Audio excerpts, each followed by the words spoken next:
today marks the day that Trump tariffs are in vigor. So from now on, these tariffs will be applied. We covered these tariffs before, but they're pretty much for export and import to the United States. So everything that comes from outside the US, they will be taxed, and more specifically, if they are from Mexico, Canada, and China. These products or items that come from these countries will have between 10 to 25% taxes on top of its price. We've discussed that before, and we saw the $5 billion that the stock market lost after Trump got in power. But was that a sell the news event for Trump inauguration? After that huge rally, was that a sell the news event for crypto or for stocks as well? Well, we have to look at a lot of things, and today we're going to do that specifically. So let's jump right into it.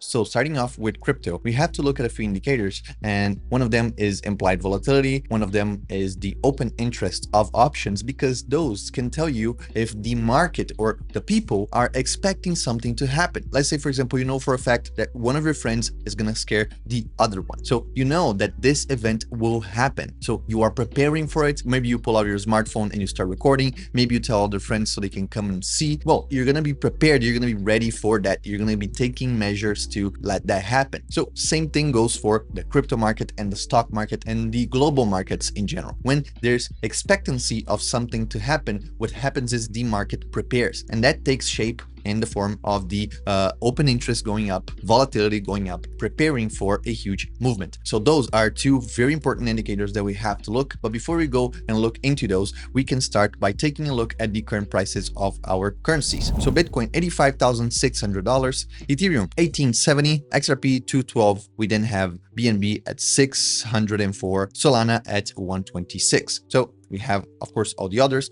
but if we look at the fear and greed index, we dropped a little bit. If you remember, we were above the 30s for a little bit, and now we are at 29. We are again in the fear zone. So a lot of people could say that this is the bottom, because we've been in the bottom for a while. We've been on the fear range for quite a while, and the market, for example, showed that we lost our $109,000 Bitcoin, and now we have been hovering in that $80,000 range for a while. For Ethereum, the 1800s has been a long period of time for us residing there, staying there, and the 120s for Solana. So a lot of people are thinking that this could be the bottom. Of course, this is speculation, just as my idea is speculation. But still, for me, right now is not the moment to enter any positions, just to hold if you have any, or to just wait it out if you want to get in. Because right now we don't know if we're going to have a little bounce, but then these tariffs are going to start weighing on the global economy, or the markets will be adjust. You know, central banks will do their thing and they will sort it out. I know Trump is not just taxing to make more money. There's a lot of reasons behind this, a lot of economical reasons to get back that industry that they lost, producing things locally. But honestly, as I said before, just the tariffs themselves, they are very harsh on everyone else. So we have to wait to see how things get settled on that matter. But this is why I don't think this is a good time to enter anything right now, unless you're very bullish for the long term, which we are. So unless you're trying to get in for leaps that are like super out in the future, I don't see why would you go in when short term is still uncertain. So by looking at Ethereum, we can see that we bottomed out on the Bollinger right here. We almost bottomed out on the Bollinger for Bitcoin, and we are about to bottom out on Solana. But you can see Solana very funneled already. Ethereum also very funneled, and Bitcoin is getting there. It's not as much as the other two, but it's getting there. But if we look at liquidations in the past 24 hours, we see that we are almost halfway there between longs and shorts, meaning that the market doesn't know which way it's going to go. There's a lot of uncertainty that up is up, down is down. And you can see even tokens themselves, they don't know who to follow. Bitcoin is up, others are down, and vice versa. So this uncertainty right here, not the best place for you to trade unless you're like on minute trading. So scalping these very, very quick in and outs, 0 DTs if you are in and out. But for swings that are like 1-2 days, maybe even a week long, honestly, it doesn't make sense to trade right now. But where would you put your money if you don't know where to trade right now? Well, guess what? Copy trading is still live, and we closed the month of March with 3%. February was over 3.5%. March is 3%, and we already started April with 1.26% returns. So we're doing fantastic right here. We're almost at the 2 million overall assets under management, or TVL, however you want to call it. And the Phoenix one is also doing very, very good. So here we have the lower yield, safer Phoenix strategy, and the higher yield, still very safe, but very, very good returns for stablecoins. You don't find this anywhere else, which is the Zero DTE. Well, if you don't know how to join, the first link in the description will bring you to Bitopics, and there you can find a copy trading. You can come back to the channel, search for the video on how to deposit into Bitopics, how to deposit into the copy trading, and just have fun making passive income on your stablecoins. That being said, let's go back to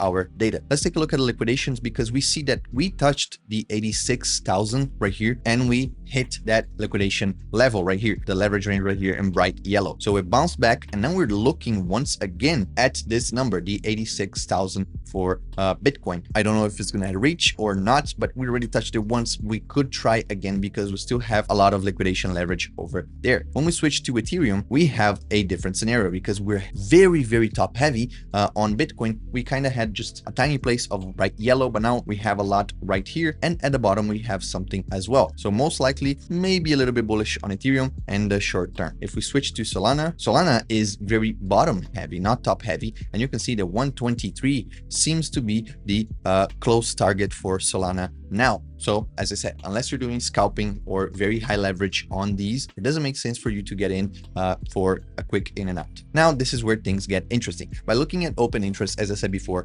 it shows how much options are involved into crypto, into Bitcoin, Ethereum, and any other. So that being said, by looking at the open interest, which gives you a projection for the future, we can see that there isn't much. The open interest for Bitcoin is dead right now. From the past few days, it hasn't been up a lot. If we compare that to around election time and beginning of the year, these were very, very high. You can see billions of dollars in open interest. But right now we have still billions of dollars, but a fraction of what it was before. So open interest gives you a little bit of a prediction, a little bit of an idea of the fear that the market is in, and there isn't much movement. And why isn't there much movement? Well, we can see that as well from the DVOL, which is the Bitcoin Implied Volatility Index. So this one shows the volatility, as the name implies, for Bitcoin. And the higher the volatility, the more people are expecting a huge movement in price. If the price moves just a little bit, that volatility will drop. If the price moves a lot, that volatility will increase. And guess what? We have been stable on the volatility right here. If we switch to daily right here, you can see that we are still in the 49,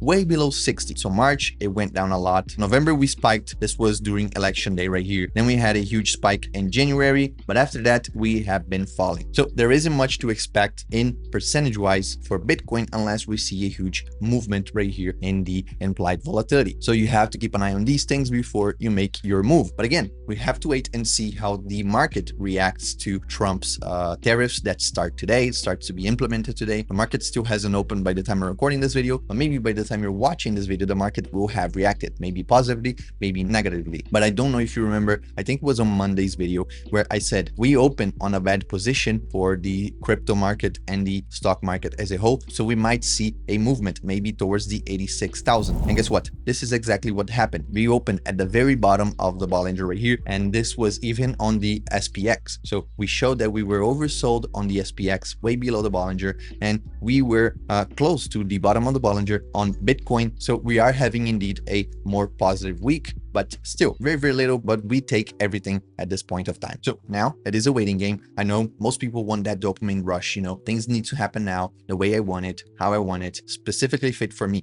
but that's not how things happen here. So we have to wait it out, just chill and see how the market reacts. Hopefully this was a huge update for you. Again, check out Bitopics, the first link in the description. And if you got all the way to the end of the video, comment, let me know you are here. Like for example, Crypto Ricardo has always been active here since day one of this channel. So if you want to be part of the community, get down in the comment, let's start chatting, and I'll see you guys on Friday for another update. In the meantime, thank you very much. I'll see you guys then. Peace.